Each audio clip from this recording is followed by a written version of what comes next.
Im Laufe eines Lebens werden wir alle früher oder später mit der Frage konfrontiert, ob wir Katzen oder Hunde mehr mögen. Ich könnte jetzt hier im Intro einen auf People-Pleaser machen, Pro und Contra von beiden abwägen und auf neutralem Grund bleiben, um niemanden zu verärgern, aber die Wahrheit ist, ich persönlich mag Katzen mehr. Viele Hunde sind cool, ja, aber Katzen gewinnen in 99,9% der Fälle bei mir. Und deshalb stand es für mich natürlich außer Frage, dass ich mir Stray mal genauer anschauen würde. Ein Spiel, über das ich, bis ich es gespielt hatte, nichts wusste, außer dass man eine Katze spielt. War für mich als Grund aber mehr als ausreichend und die paar Screenshots, die ich vorab gesehen hatte, sahen vielversprechend aus. Also los, schauen wir uns mal an, was Stray zu bieten hat. Die Geschichte startet mit einer Gruppe von 4 Katzen, die gemeinsam in den Überresten eines riesigen, überwucherten Bauwerks leben. Bei einer Erkundungstour durch die nähere Umgebung löst sich ein altes Metallrohr, auf dem unsere namenlose Protagonistenkatze gerade balanciert, und wir stürzen weit, weit hinab in unbekannte Tiefen, während unsere 3 Freunde von oben zusehen müssen, wie wir in die Dunkelheit fallen. Nach einem langen Fall und zum Glück nur leicht verletzt, kommen wir in einer dunklen und nur durch Neonlichter beleuchteten Gegend, die nur als Slums bezeichnet werden, wieder zu uns. In den Überresten dieser Slums stoßen wir auf zweierlei Lebewesen. Die einen sind die feindseligen Zurks, eine aggressive, käferähnliche Spezies, die sich überall in den Tiefen der Slums ausgebreitet hat und die sich an jedes Lebewesen, das ihren Weg kreuzt, anhängt und auffrisst. Die zweiten sind ein Volk voller automatisierter Androiden, die uns nach anfänglicher Skepsis ihr Territorium betreten lassen. Zuvor finden wir aber noch den kleinen fliegenden Roboter B12, der uns ab sofort begleitet und uns mit Informationen über die Welt versorgt, in der wir uns bewegen. Die Androiden haben in den Slums oder der Totenstadt, wie B12 sie nennt, eine eigene Gesellschaft mit Geschäften, Bars, Wohnungen und Werkstätten gegründet. Unter den Androiden befindet sich Momo, ein Android, dessen Freunden es wohl über die Kanalisation gelungen ist, aus der Totenstadt nach oben zu entkommen. Da es unser Ziel ist, irgendwie zurück nach oben zu unseren Freunden zu kommen, folgen wir Momos Aufträgen. Weil es in der Kanalisation aber von Zurks nur so wimmelt, müssen wir uns mit einer Waffe ausstatten, an der Android-Wissenschaftler Doc gearbeitet hat. Wir retten Doc und er stattet dafür B12 mit dem Defluxor aus, einer Waffe, die die Zurks schlagartig pulverisieren kann. Während wir uns durch die Kanalisation schlagen, die von den Zurks komplett verseucht ist, wird der Defluxor so sehr beansprucht, dass er kaputt geht und wir entkommen der Übermacht der Zurks gerade noch so. Anschließend gelangen wir in eine neue Siedlung namens Ameisendorf, in der Momos Androidenfreunde untergekommen sind, die aus den Slums fliehen konnten. Balthasar, einer von Momos Freunden, verrät uns, dass wir die Oberfläche erreichen können, indem wir das Ameisendorf emporklettern. Genau das tun wir und erreichen anschließend das Stadtzentrum, einen Ort, der den Slums sehr ähnlich sieht, aber wesentlich dichter besiedelt und bevölkert ist. Hier treffen wir auch auf Clementine, eine weitere Freundin von Momo, mit deren Unterstützung wir nur knapp dem Tod durch die Wächter, kleine fliegende Roboter, die Laserstrahlen auf uns schießen, entgehen können. Zum Schluss erreichen wir den Kontrollraum, der im harten Vergleich zu den Slums steht. Denn hier ist alles beinahe steril, sauber, glänzend und ordentlich. B12 opfert sich hier im Kontrollraum selbst, um genügend Energie bereitzustellen, die Außenwelt und das hermetische Dach, mit dem die sicherste Stadt der Welt abgeriegelt war, wieder öffnet. Unsere Katze verlässt den Kontrollraum und kehrt in die Außenwelt zurück, von wo sie hergekommen ist. Stray ist ein kurzes Spiel, das aber eine überraschend große Geschichte beinhaltet. Aufgeteilt ist das Ganze eigentlich in 3 klar voneinander abgegrenzte Kapitel mit ihren eigenen kleinen Unterkapiteln, wenn man so will. Wir haben den Anfang, in dem wir die Slums erkunden, den kurzen Mittelteil, der aus der Kanalisation und dem Ameisendorf besteht, und zu guter Letzt das Stadtzentrum. Die Prämisse, die der Handlung zugrunde liegt, ist eigentlich nur: unsere Katze wird von ihren Freunden oder ihrer Familie getrennt und versucht, wieder zurückzukommen. Was das Ganze aber erst interessant macht, ist alles, was drumherum passiert. Wir werden in eine unerwartete Geschichte hineingezogen, die sich mit Umweltverschmutzung, künstlicher Intelligenz, Isolation und Klassenunterschieden auseinandersetzt. Die Androiden, die die Stadt bewohnen, sind das, was die Geschichte lebendig macht. Ich habe mir beim Spielen ordentlich Zeit dafür gelassen, die Orte zu erkunden und mit den Androiden zu reden. Und hier kommen wir zu einer Sache, die mir unangenehm aufstößt, weil Stray eine Sache macht, die viele Spiele leider meiner Meinung nach falsch machen. Zwar strotzen die Städte, Gassen und Bezirke von Stray nur so vor NPCs, die alle unterschiedlich aussehen, sich individuell verhalten und eigene Persönlichkeiten haben, aber der Großteil von ihnen ist für die Handlung unerheblich und somit einfach nur lebendige Deko. Genau wie in anderen großen Open-World-Titeln frage ich mich, was es bringen soll, wenn ich mit Dutzenden verschiedenen NPCs sprechen kann, mich das aber im Spiel nie voranbringt. Ich verstehe schon, dass die Fülle an NPCs und die Möglichkeit, mit allen zu sprechen, für eine lebendige, immersive Welt sorgen soll, und das klappt ja auch. Aber wenn ihr mich fragt, dann hätte dieses Gefühl auch schon mit den paar Schlüsselfiguren erreicht werden können, die die Handlung wirklich vorantreiben. Der Rest der NPCs hätte meinetwegen nur aus Androiden bestehen können, die einfach ihren Tätigkeiten nachgehen und die wir beobachten, mit denen wir aber nicht sprechen können. Das hätte für ein genauso belebtes Stadtbild gesorgt, aber weniger sinnlose und zeitraubende Interaktionen hervorgebracht. Wie auch immer. Die wichtigsten Charaktere sind Momo aus den Slums, Balthasar, der im Ameisendorf lebt, und Clementine, die es ins Stadtzentrum geschafft hat. Ich fand's cool, dass alle Figuren sich untereinander kennen und scheinbar schon lange und ausgiebig an einem Plan tüfteln, wie sie die dreckigen Slums hinter sich lassen können. Das sorgt dafür, dass wir uns wie Teil eines größeren Plans fühlen, bei dessen Erfolg wir mitwirken können und gleichzeitig unserem eigenen Ziel näher kommen. Es fühlt sich außerdem gut an, den Androiden zu helfen, weil wir hautnah erleben, in welchen Verhältnissen sie teilweise in den Slums leben. Wirkliche emotionale Nähe konnte ich persönlich aber zu keinem der Gruppe aufbauen. Dafür verbringen wir einfach zu wenig Zeit miteinander und immer wenn es Interaktionen gibt, bekommen wir einfach nur die Aufgabe, irgendwas zu besorgen und zurückzubringen. Ganz anders sieht es da mit B12 aus, der uns den Großteil der Handlung über hautnah begleitet und der einem wirklich ans Herz wächst, weil er uns auch in den heikelsten Situationen hilft und zur Seite steht. Auch wenn B12 am Ende den Heldentod stirbt und alle Bewohner der Stadt befreit,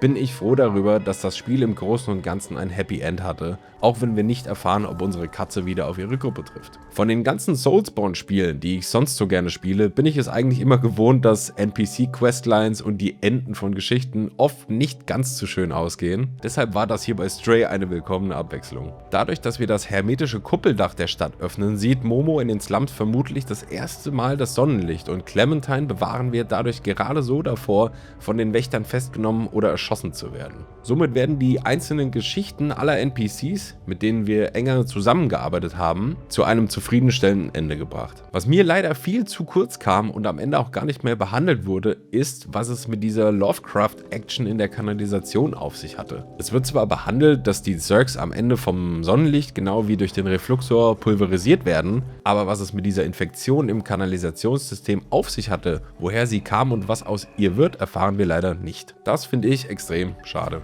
Einerseits, weil die Zergs ungefähr die erste Hälfte der Handlung über ein großes Thema und die größte Bedrohung in den Slums sind. Und andererseits, weil diese Infektion in der Kanalisation einfach ultra markant ist und sich so krass vom Rest der Spielwelt abhebt. Apropos Spielwelt, was für ein krasses Universum haben die Blue 12 Studios denn hier bitteschön erschaffen? Ich hatte ja null Ahnung, was mich in Stray erwarten würde, deshalb war ich total geflasht, als ich das erste Mal in die Slums gekommen bin. Die Atmosphäre hier und auch in den restlichen Gebieten ist unheimlich dicht und vereinnahmt einen sofort. Die Lichter und Neonfarben, die Liebe zum Detail, sowohl was die Innenräume als auch die Außenbezirke angeht und die Inszenierung der einzelnen Androiden, alles hier hat mich komplett beeindruckt und direkt in seinen Bann gezogen. Von vorne bis hinten fühlt sich die Welt von Stray schlüssig, glaubhaft und kongruent an, weil hier keine Gestaltungselemente irgendwie aus der Reihe tanzen. Von Baukränen oder Gebäudekanten aus können wir in die Ferne schauen, in der sich die schwach beleuchteten Slums beinahe endlos erstrecken, was uns eine Andeutung von der Ausdehnung dieses Gebiets gibt. Obwohl die bewohnten Gebiete hier so bunt und farbenfroh gestaltet sind, schwingt trotzdem auch immer ein düsterer und dystopischer Unterton mit.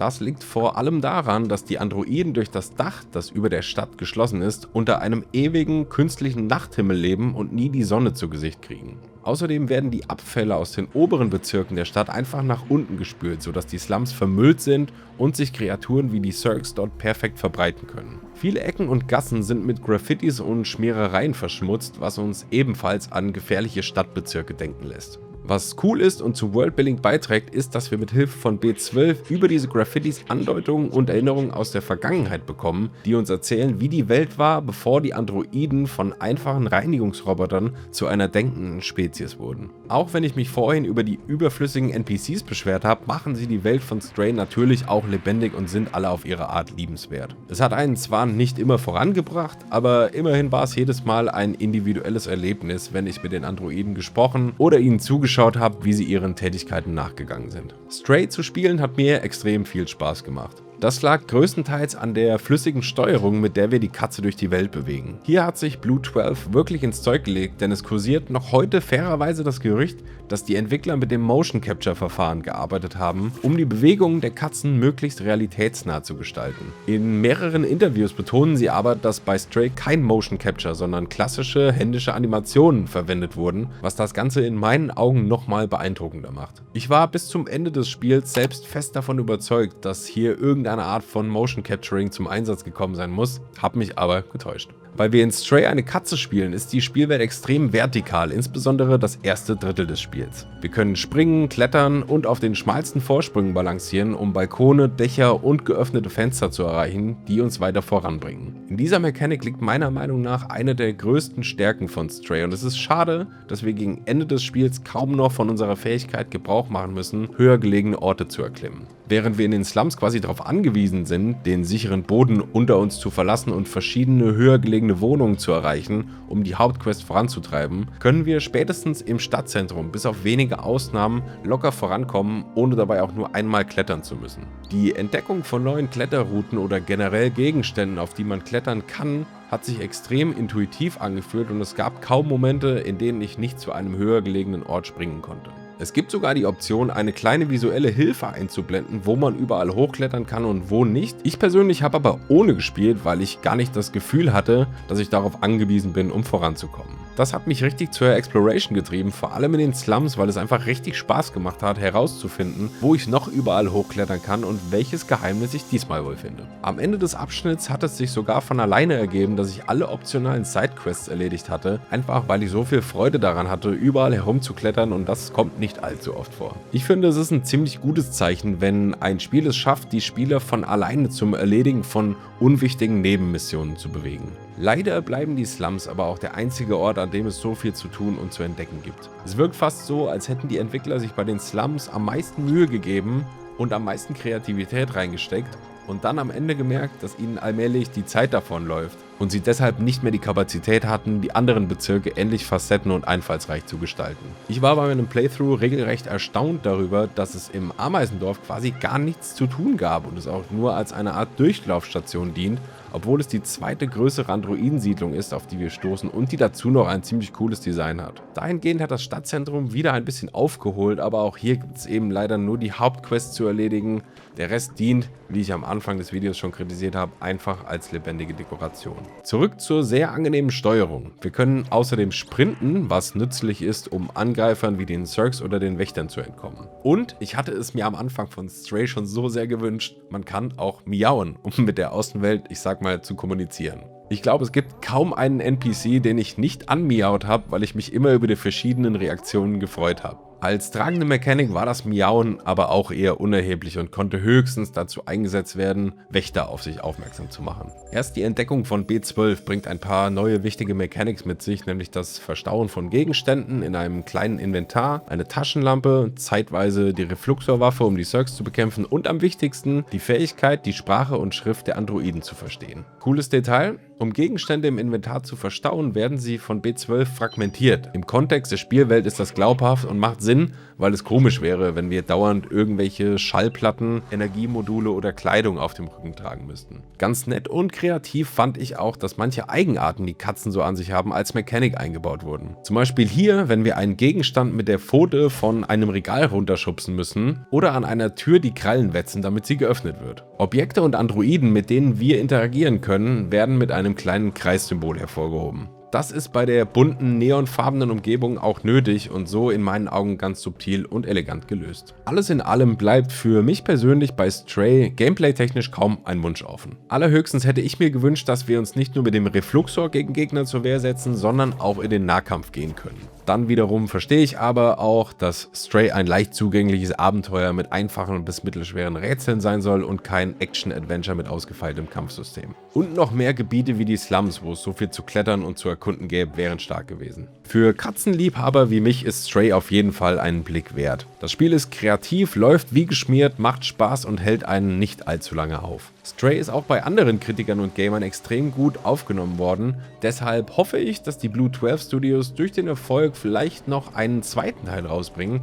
indem sie ein bisschen experimenteller werden und die funktionierende Formel weiterdenken. Das Universum gibt meiner Meinung nach auf jeden Fall noch genügend Stoff her, um die Geschichte weiterzuerzählen. Zum Beispiel, was hat es mit der Invasion der Zergs auf sich? Wie geht es mit den Androiden um Momo, Balthasar und Clementine weiter, jetzt da sie ihre Freiheit zurückhaben? Und wie sieht die Welt außerhalb der Mauern aus, die die Katzen bewohnen? Schreibt mir doch gerne mal in die Kommentare, würdet ihr gerne einen zweiten Teil von Stray sehen? Und wie hat euch Teil 1 gefallen? Wenn ihr mehr Reviews zu Spielen, Büchern, Serien und Filmen sehen wollt, dann würde ich mich über ein Abo und ein Like freuen und verabschiede mich bis zum nächsten Mal.